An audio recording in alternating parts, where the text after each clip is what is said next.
Hare Krishna.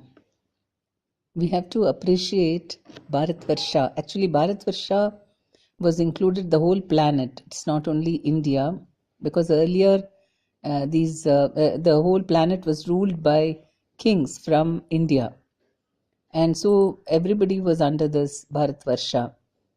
And but of course, the tract of land, as called as India, is the most um,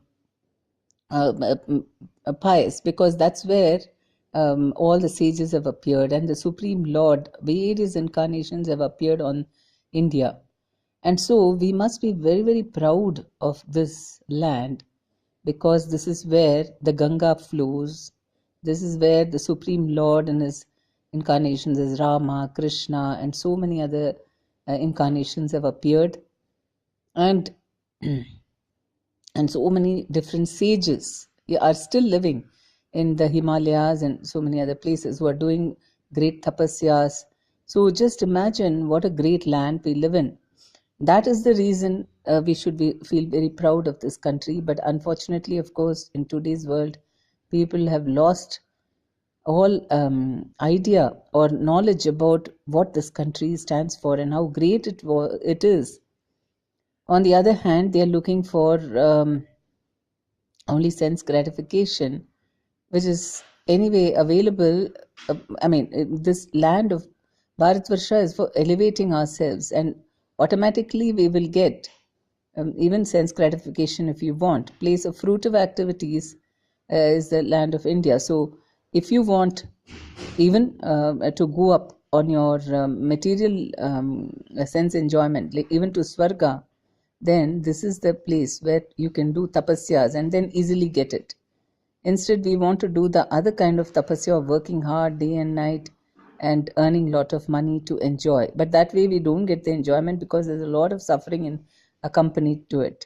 So Krishna's method of enjoyment even is that you do tapasya, you do some pious activities, and then because through that what happens is you're also getting spiritually elevated, and then you can enjoy.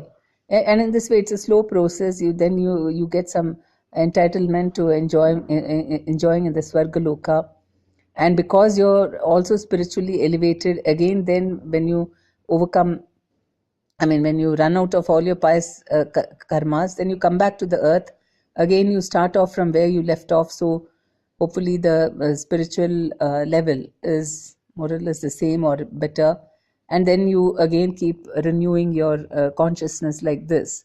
So this is the way to do. Even if you want material enjoyment, Krishna's method is, it makes sure that you get purified in your spiritual consciousness, and even when you're enjoying, it's free from all disturbances, so that you're fully satisfied. But this, when we become demoniac and we don't follow Krishna's advice, what we do is that we try to maximize sense enjoyment through our own efforts, and through denying the presence of God, from denying the necessity to do pious activities or religious worship of the Lord, to follow all the Vedic injunctions, we give it up. And we think, where is the need for all that? I just work hard, I get money, I can enjoy myself. And that's why we've run into a great problem now. No peace of mind, no stress, very poor health, no time to enjoy what we have worked for. So this is how we can see, not following Krishna's guidelines and trying to enjoy ourselves without his blessings or without his guidelines, then we are going to really actually suffer. There's very little enjoyment. But anyway, even if we do have heavenly pleasures through pious activities, that also is temporary, and we have to come back. And it doesn't fully satisfy, because the soul is separated from Krishna. To that extent that we are separated from Krishna, the soul will not be satisfied. It's only when you're connected with Krishna and then you can really enjoy, and you can also be satisfied. But Krishna, it doesn't mean that when you're with Krishna there won't be any enjoyment. This is the fallacy, and we think that, okay, let us keep some distance from Krishna so that we can enjoy and also have his mercy.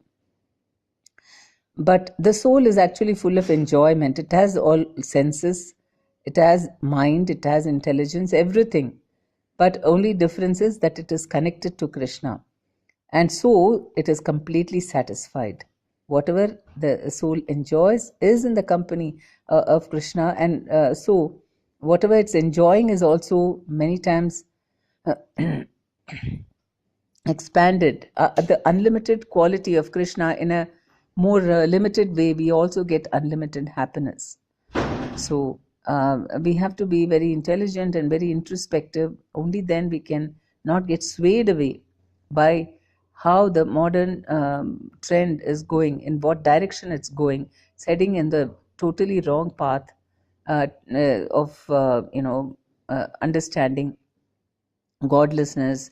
Atheism is very prevalent, and in the garb of secularism. And in fact, God has become a very, very a word that people are ashamed to talk about in public, or to even acknowledge that I'm religious. Then people, they feel they are not very progressive. Progressive thing is to think that I can survive by my own intelligence and abilities, and the purpose of my life is to become as modern and as westernized as possible. So all these, a devotee at least must not get swept away by all these so many ideologies.